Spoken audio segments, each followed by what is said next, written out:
Hey family, welcome back to another wellness wisdom video. My name is Janie Charlot. I am a certified family nurse practitioner. I am certified in obesity treatment and management in primary care, and I'm certified in functional nutrition. Our wellness wisdom videos are short, brief videos that you and your family could do at home to help cultivate a community of health and wellness. Today, I am talking about menopause. Okay. I was inspired to go down this rabbit hole for my clients. Okay. I have clients that are coming to me because of the weight gain and because they're miserable. Okay. And also because I am a woman. I am not, I don't have perimenopausal symptoms. However, I'm sure I will get there, and I want to be prepared and I want to have the wisdom, okay, so that, I could go through this process easy as well. But more than that, I really wanted to have some good, solid information for my clients. Anybody can go and Google menopause, perimenopause, know the stages, but we need to get to the deeper issue and the root cause and the things of why our women are having such issues during this season of their life. Okay. So I did some research and I want to talk about that. Okay. And I also have a patient testimonial that I also want to talk about. Okay. So, first of all, research consistently highlights that the Japanese and certain indigenous cultures, specifically the Mayans, as having significantly fewer reported menopausal symptoms, particularly the vasomotor symptoms like hot flashes. Okay. So the Japanese and the Mayan culture research has significantly and consistently showed that these cultures have less menopausal side effects compared to the Western world. Okay. Which is us here in the United States. All right. So let me give you the statistics on that before we get into the wisdom. Okay. Statistics says that only about 16 to 25% of Japanese women report moderate to severe hot flashes compared to 34 to 55% of women in the US and in Europe. Okay. So in the Japanese culture, their word for menopause is called kinonki. I hope I said that right. Okay. But this translates to a renewal season and a renewal of energy, framing it as a positive transition rather than a medical decline. And if we are to be honest with ourselves, and I'm in the medical world, okay, I feel like menopause have had this bad rap for so long. And I really want to bring out the wisdom during this season, okay, of a woman's life. So the Mayan culture, let's talk about the Mayan culture. Menopause is often viewed as a welcome phenomenon that brings newfound freedom and status. The Mayan women frequently report being nearly symptom free or having very short lived symptoms. Okay. So today, I want to focus on the Mayan culture, okay, because I really want to focus on indigenous cultures. I feel like they are the oldest, the original indigenous. Okay. So I think there's a lot to learn there. And I think that there has been so much that has been forgotten. And I think the purpose of these wellness wisdom videos is so that we can remember. There could be something I say in these videos that give you a nudge, a spark, a hit, something that says, let me look into that further for myself. Okay. So I'm going to definitely dive a little bit more into the Mayan culture. But I want to talk a little bit about dietary habits of the Japanese culture. Okay. So they particularly have a diet rich in soy products, okay, which contains and mimic estrogen and are cited as likely the reason for their lower hot flash rates in the Asian cultures. Now, in the West, we have had a culture, a social culture saying to avoid soy. I know you've heard that, avoid soy. This is why it's so important to figure out why, certain things are being said. Okay. I love eating edamame. Okay. I eat those. It's a good source of soy and it mimics estrogen. Okay. Because in menopause, that is one of the main hormones that plummets, that decrease is your estrogen. So I personally love edamame. I don't eat a lot of them, but I love them and I eat them. And this is what the Japanese culture eat. They have a high diet in soy products. Okay. So, also, what I want to mention about the Japanese before I move on is that their societies revere older age and the wisdom. Okay. So, women tend to perceive menopause more positively, which correlates with lower reported of distress. They have a culture, their entire society sees menopause as a positive thing. All right. In this Western culture, and I hear more negative than I hear positive when it comes down to menopause. Okay. And I want to talk about my patient testimonial because it was just, it really touched me, and I wanted to help this. I wanted to help this patient, and find some solutions. Okay. So let's talk more about the Mayan culture, okay? Because I feel like that is a little bit more indigenous to us, to the Western world. The Mayans, it's closer, and because Asia is pretty far from here, okay? So, but Mayan women, particularly those in the Yucatan, often report few to no menopausal symptoms like hot flashes, which researchers attribute to a combination of high calcium diet, physical activity, and a positive cultural outlook on menopause. Okay, so there you go again. The Mayan cultures just had a positive outlook on menopause. Okay, so let's talk about the dietary practices of the Mayan women. High calcium intake. So they mostly ate corn tortillas. All right. This added roughly 500 milligrams of daily calcium, which contribute to their low rates of osteoporosis. Okay. We know that can happen in menopause as well. So their diet, their plant staples were mostly exclusive to corn, black beans, squash, tomatoes, and sweet potatoes. Okay. That was pretty much exclusively what the Mayans ate. They ate nutrient dense greens. Okay. So they had leafy greens that was high in iron, calcium, and vitamin A. They had a low protein and almost no dairy. Okay. So meat is not a staple and it is consumed only occasionally. The diet is almost entirely dairy free. Okay. So I'm not saying what you should eat during menopause, but if these things resonate with you, I think this is something to really look into further. Okay. If you're having significantly terrible terrible menopausal symptoms, look into how some of these indigenous cultures, what did they eat? What did they do to not even experience any of these symptoms? All right. So that's the diet of the Mayans. Let's talk about physical activity of the Mayans, because this is important too.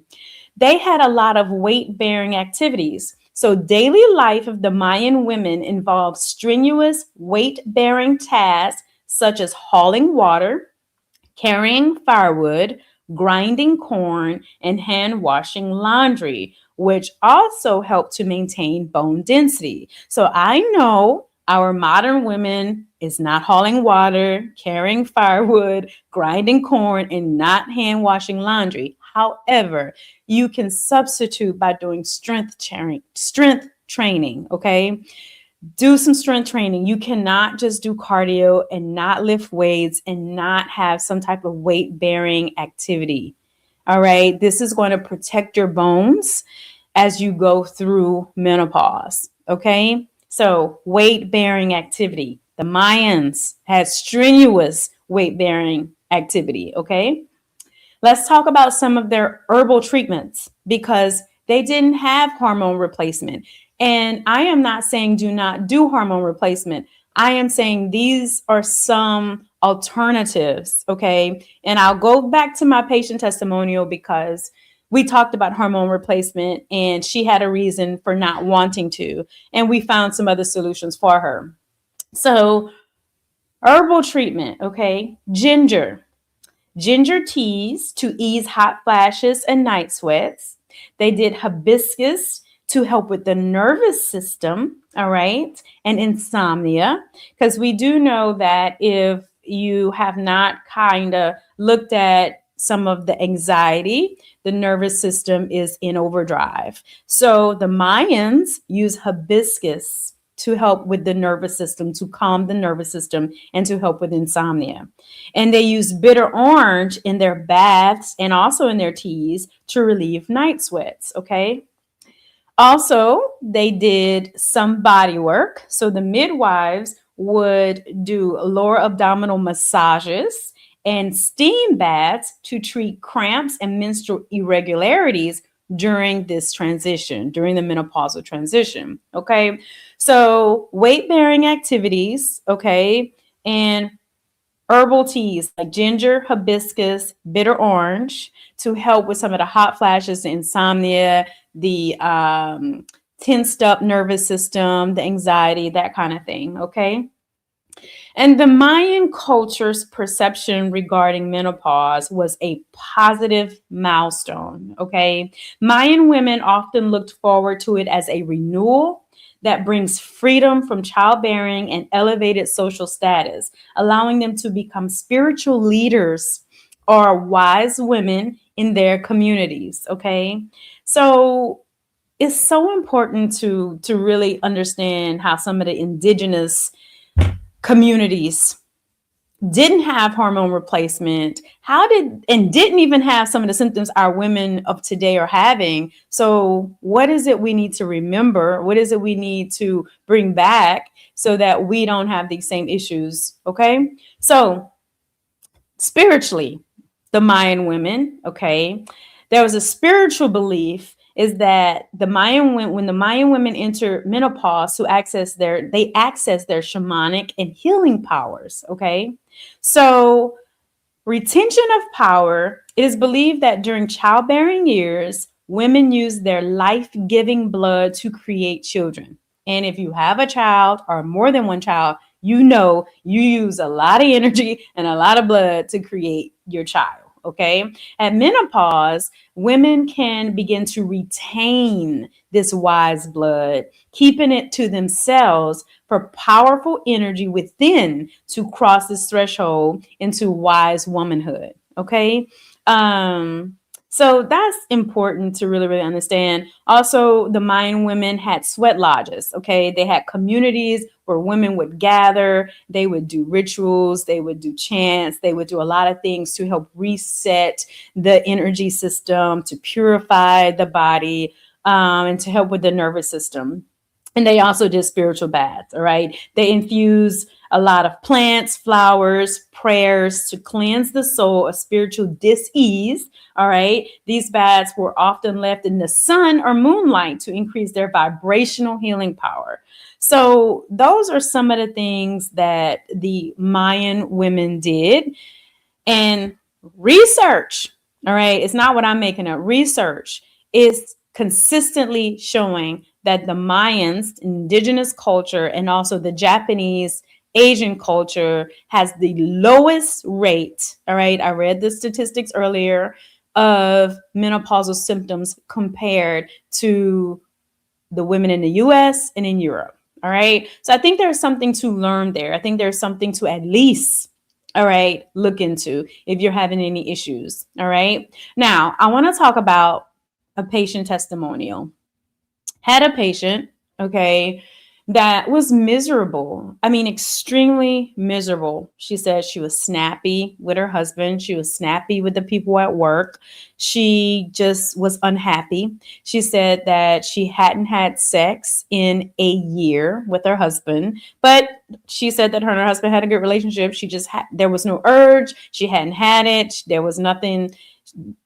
she would do at night. She said she would turn one way, he would turn the other way, and the cats was in the middle. Okay.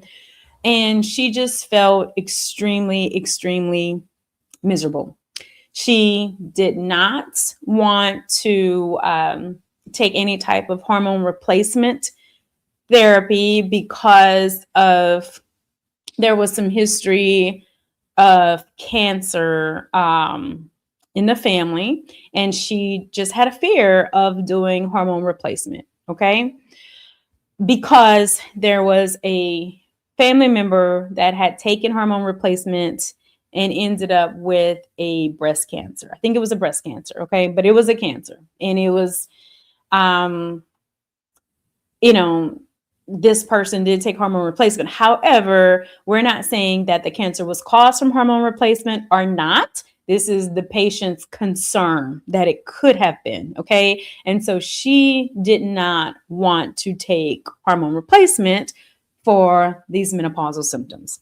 So after we started talking, I explained to her that she was not going crazy, because that's what a lot of women feel, that they're going crazy. Their emotions are all over the place. They're up and down. There's this heat that's rising up in them, and it comes from nowhere. There's no particular time. It could happen anytime.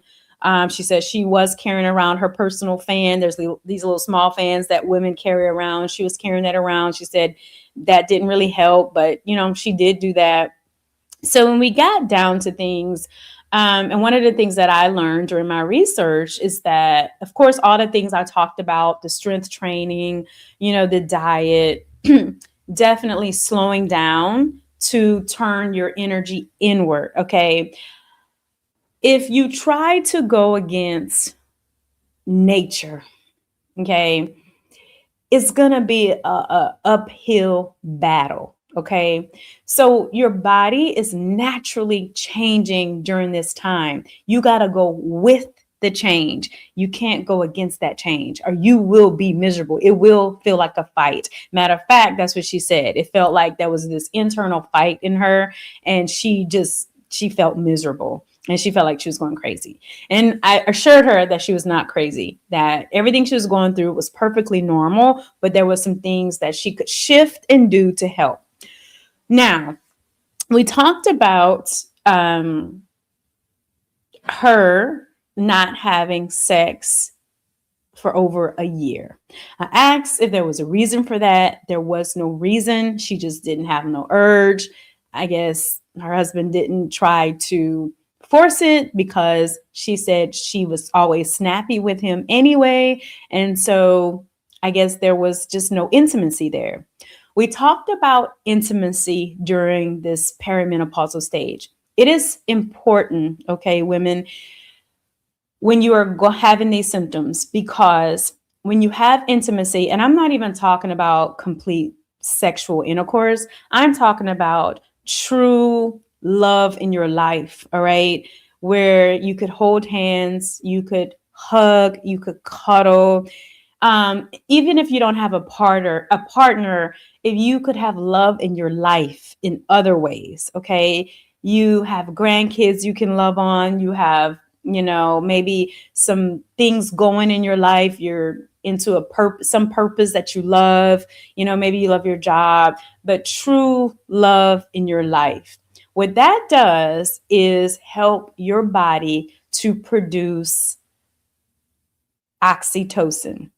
I want to make sure I said the right thing. Oxytocin, okay? Oxytocin is the love and bonding hormone, and it will counter some of these emotional ups and downs that you're going through with some of the other hormones that's fluctuating, okay? So when we talked, she said that she had been very miserable to her husband, very snappy. So by the end of the conversation, we had a plan to, she was going to communicate with her husband, let him know what was happening, because I think there was the lack of communication as well. And verbalize to him how he could help her. And I think if you allow love in, because during this time, it's not a good time to turn away from your partner, it's a time to turn into your partner. And we do see a lot of divorces when women hit those menopausal, perimenopausal years. There's no research that could truly link it together. You know what I'm saying? But there's lots out there that is showing that things were perfectly fine. The woman hit menopause and all hell broke loose.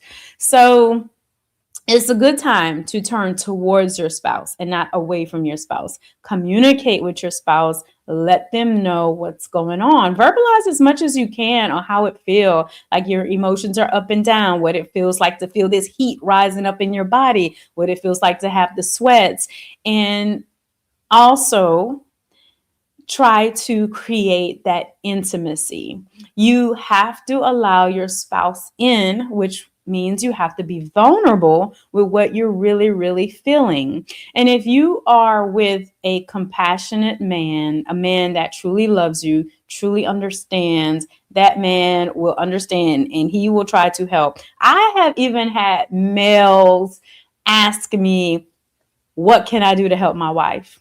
What can I do to help my wife? She's really going through it. What can I do to help my wife?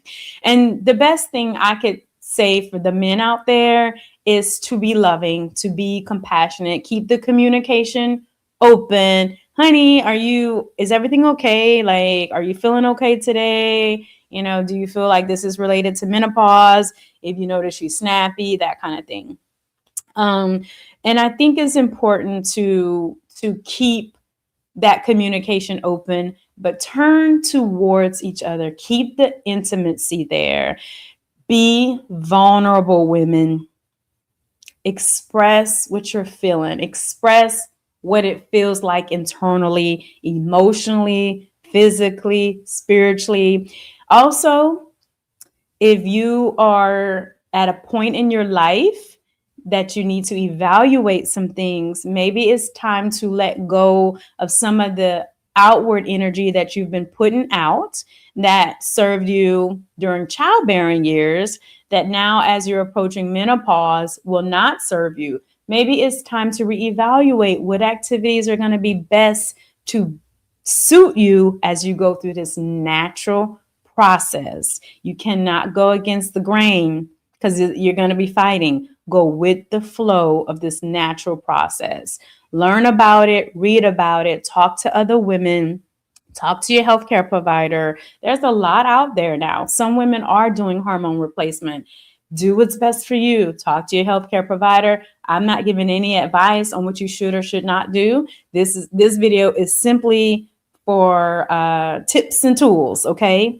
So, but what is important is that we remember what our ancient indigenous cultures did, why they didn't have as many issues as the society now, okay? And why is that?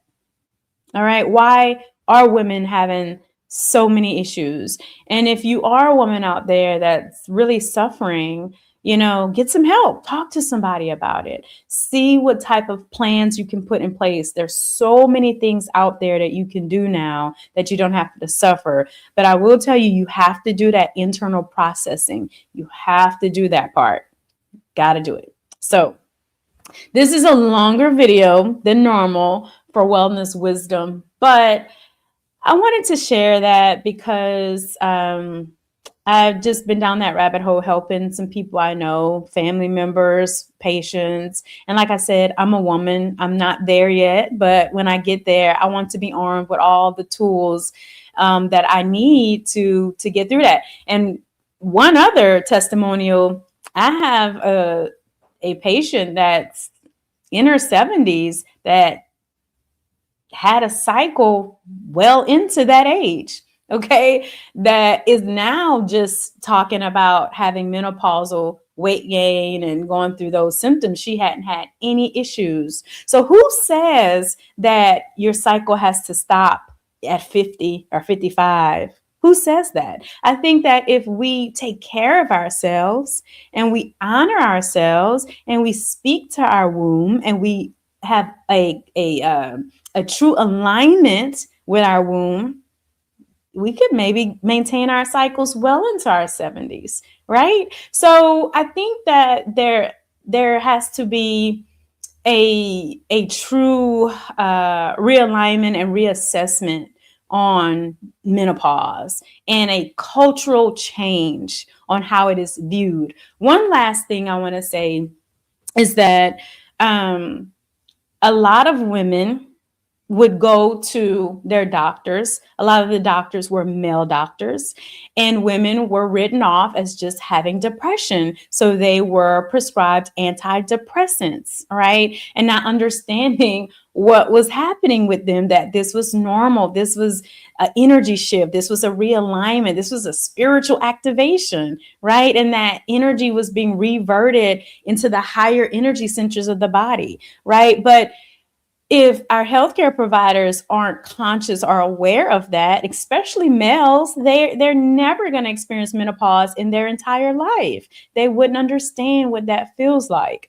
So I just think that we have to have a change in how the culture views menopause. But I think it starts with women, because I think if we don't view it sacred or honoring or loving or all of those things, why would anybody else see it that way?